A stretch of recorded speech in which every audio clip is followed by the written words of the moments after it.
Alors, Jean chapitre 6, verset 54. Celui qui mange ma chair et boit mon sang a la vie éternelle, et je le ramènerai de la mort à la vie au dernier jour. Car ma chair est une vraie nourriture, et mon sang une vraie boisson. Celui qui mange ma chair et boit mon sang vit en moi, et je vis en lui. Voilà. Alors, évidemment, Jésus ne nous invite pas à pratiquer le cannibalisme. De toute façon, il n'est plus là pour qu'on puisse manger physiquement sa chair et boire son sang. Dans ce, on va dire, dans ce livre, bien avant, les gens sont venus le voir et il leur a dit, en fait, vous me cherchez, non pas parce que vous cherchez un miracle, non pas parce que vous cherchez des signes, en fait, du Messie. En fait, vous me cherchez parce que vous avez mangé, vous êtes rassasié. C'est-à-dire qu'il avait multiplié les pains, il avait nourri une foule. Et donc, il dit à la foule, en fait, vous me cherchez parce que, en fait, je vous ai nourri, vous avez été rassasié. Et là, vous me cherchez pour manger encore, pour manger de la nourriture physique. Mais je vous propose une nourriture qui ne périt pas, c'est-à-dire une nourriture spirituelle. Donc, on voit ici qu'il est question de nourriture spirituelle. Ailleurs, il dit encore dans le même environnement de verset, il dit, celui qui croit en moi a la vie. De la même façon que celui qui mange sa chair et boit son sang a la vie. Donc, on voit que croire en lui et manger sa chair et boire son sang, c'est la même chose. Et il dit, plus tard, à ses disciples, à qui il explique le verset, il dit, c'est l'esprit qui donne la vie, que la chair elle-même ne donne rien. Et il dit, les paroles que je vous ai dites sont vie et esprit. Donc, il est en train de parler de la parole. C'est la parole qui est la vie.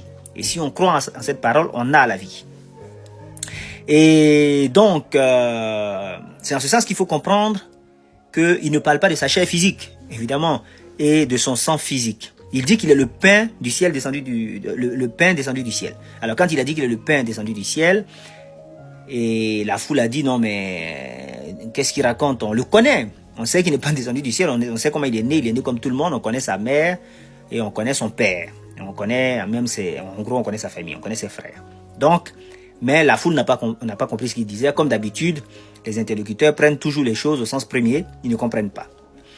Et donc, lorsque je mange quelque chose ou que je bois quelque chose, ce qui se passe, c'est que je vais assimiler cette chose. C'est-à-dire mon corps va le transformer en moi-même, en ma propre substance. Ça va se transformer en mes cellules. Ça va se transformer en mes cheveux, ça va se transformer en ma peau, ça va se transformer en mon influx nerveux, ça va se transformer en moi-même. Donc c'est ça le résultat de l'acte de manger, au plan physique. Mais la parole est aussi une nourriture spirituelle. C'est aussi une nourriture, c'est une vraie nourriture, mais une nourriture spirituelle. C'est comme par exemple une connaissance. C'est de la nourriture pour l'esprit. De la même façon que j'assimile une nourriture physique, de la même façon, on assimile des leçons. Quand vous allez à l'école, on dit est-ce qu'il a assimilé la leçon? C'est-à-dire est-ce qu'il a compris la leçon? Est-ce que c'est devenu une partie de lui-même? Est-ce que la lumière s'est faite dans son esprit? De la même façon, la parole qu'on reçoit doit être comprise, doit être acceptée, comprise, mise en pratique. Et ce qui est fait encore et encore devient automatique, puis inconscient, c'est-à-dire ça devient votre caractère, ça devient une seconde nature, ça devient une partie de vous-même. C'est comme ça qu'on assimile la parole.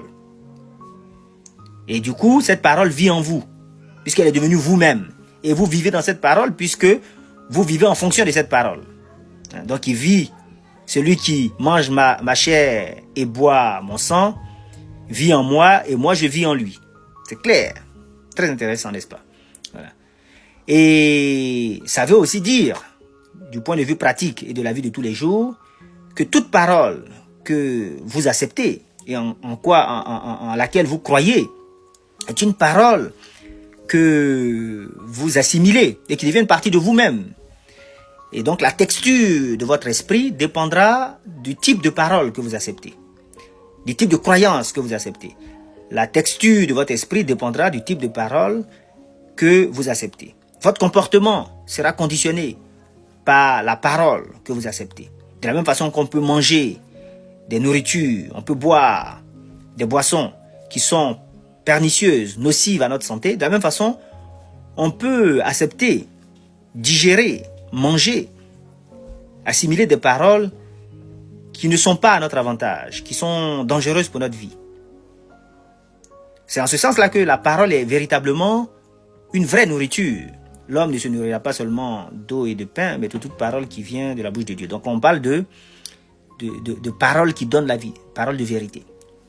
En psychologie, les psychologues et les mystiques d'ailleurs, les occultistes nous disent, toute parole qui est acceptée par le conscient, par l'être conscient, passe dans le subconscient et se transforme en acte. C'est-à-dire que vous allez vous comporter, vous allez faire les choses en fonction des paroles que vous avez acceptées.